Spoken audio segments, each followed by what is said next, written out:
Hi, everyone. My name is Zach Supalla, and I run a company called Sparkcore.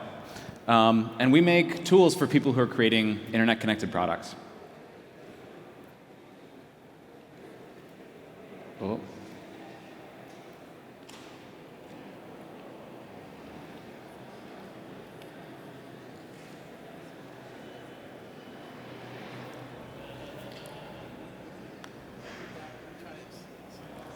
All right. Sorry, guys. One sec. I think we're at the end of the presentation.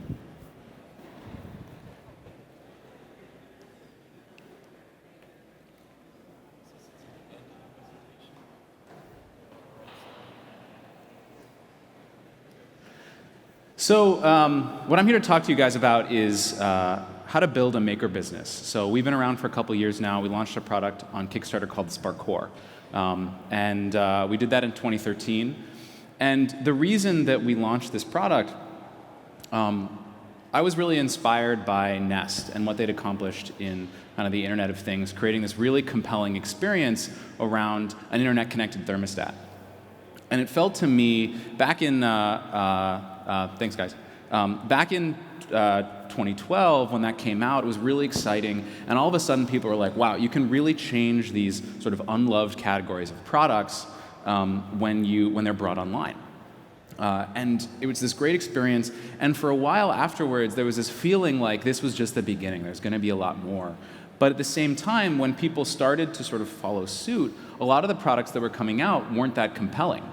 And we thought, well, why is this the case? Why is it that one company has figured out how to do this really well, and other companies seem not to quite be able to get that same kind of magic? I thought maybe it's because of a lack of tools.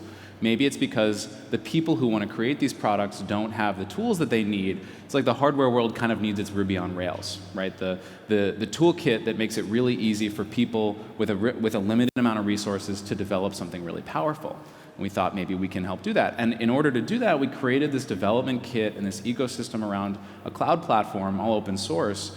And we really sold it to makers. When we launched this product and this company, we were looking at makers and saying, we want to help you create these connected products. And so what I want to talk with you about is, what is it like to create a business around the maker ecosystem, and who are makers, and what are they trying to accomplish, and what opportunities are there from a business perspective?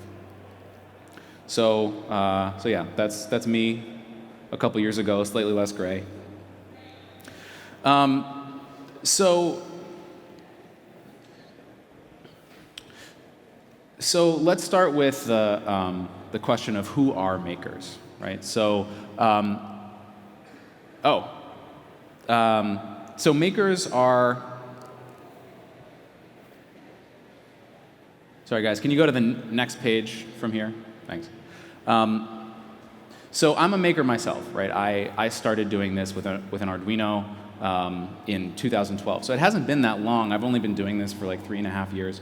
And this is a picture of my first prototype that I built, where I had an Arduino with an LED, and I had wired it up to my computer with a little JavaScript application. I could hit a button on my phone, and it would blink the LED, right? And for me, that was just such an incredible experience. And that was back in January 2012.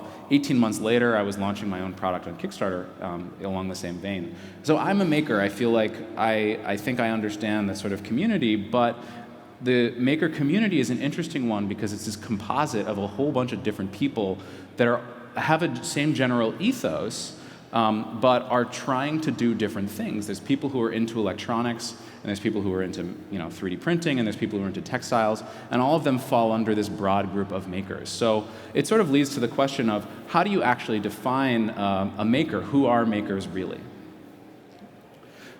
So a lot of what we think of as makers is driven by, I think, Maker Faire and Make Magazine. And in particular, a lot of people who aren't makers themselves, their only interaction with makers is through Maker Faire. So you can get the first sense of public perception of makers by looking at like this poster from Maker Faire, right? So DIY, electronics, robots, there's all of these sort of projects and things that you can do. There's a lot of fun involved in this. And I think that's the sort of general perception of what makers are. So overall, the simplest definition of a maker is makers are people who build things, right? And that seems a little like, okay, well, yeah, that's literally what the word maker means. But what are they trying to build? What are they trying to accomplish?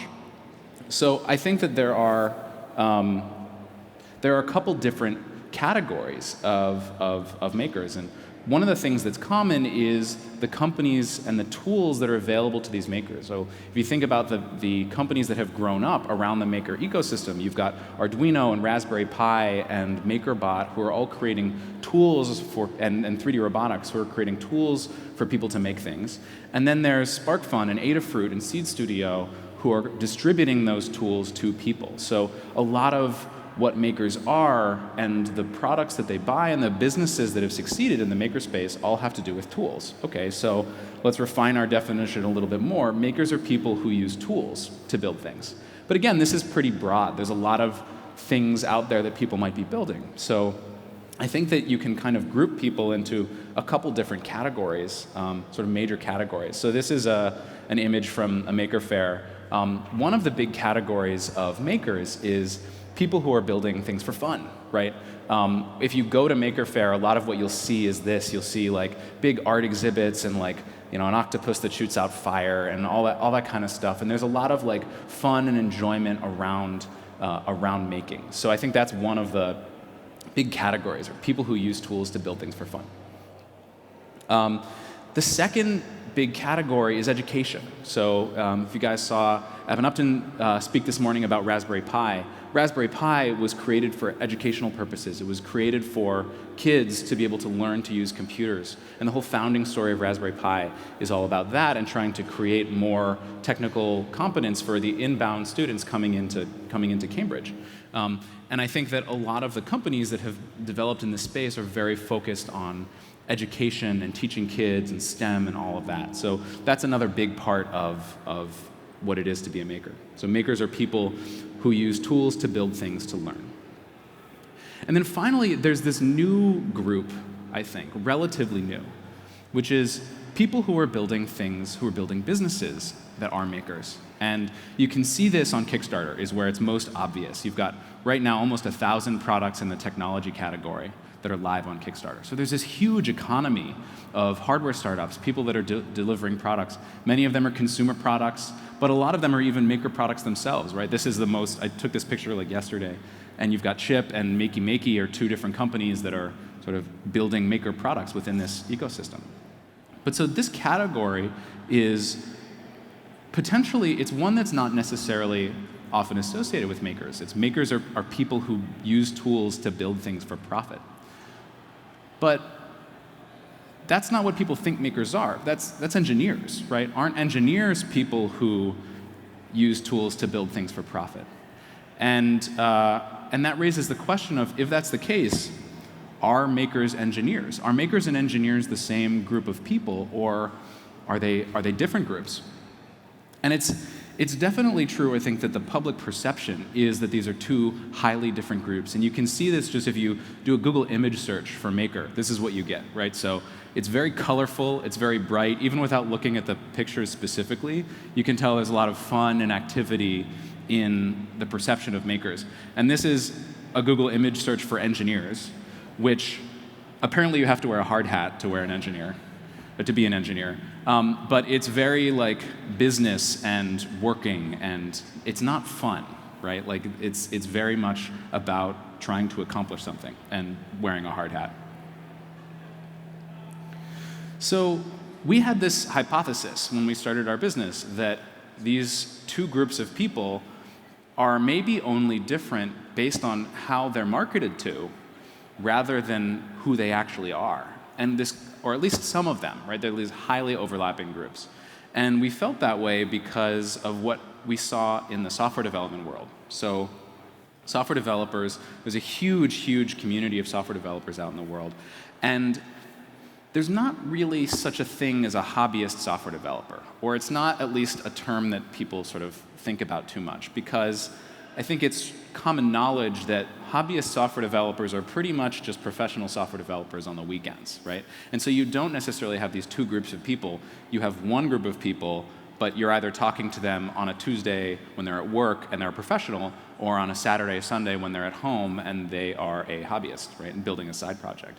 And so we sort of thought, well, what if this is true of makers? What if makers are engineers, or a lot of makers are engineers, but they're engineers on weekends? And so the schedule of a maker looks like this, right? Like during the week, you're an engineer and you go to work and you do productive things, but on Saturday and Sunday, you have your projects and you leave and you do your own thing.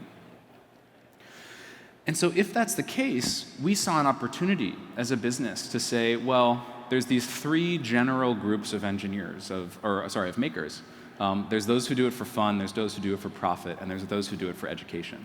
And I think a lot of the existing ecosystem around makers was in this overlap between fun and education, right? And this is where I think, in particular, Arduino and Raspberry Pi have been very focused on this area where it's education, and the goal is to teach people. But you want to make it fun, because if it weren't fun, then kids wouldn't want to do it, and it would be much worse at being educational, right? But what about the overlap between fun and profit, where it's fun because a lot of these products and these ideas start as weekend projects, right? You build something for yourself and you build something at home, and you hook up your blinds to the internet, right? And you say, okay, this is cool, and you invite some friends over, and they say, that's actually really interesting. What if people wanted to buy that, right? Would you sell it? And that's what causes people to say, maybe I'll make a Kickstarter campaign. Maybe I'll develop a product, right? Maybe I'm actually going to try and build this into a business. And for that particular segment, it didn't feel like there were really good tools, because a lot of the prototyping tools kind of drop you off after your prototype and say, like, okay, now you got to go back and rebuild it from scratch. So we thought this was a great opportunity for us, and we did this Kickstarter campaign for the Sparkcore.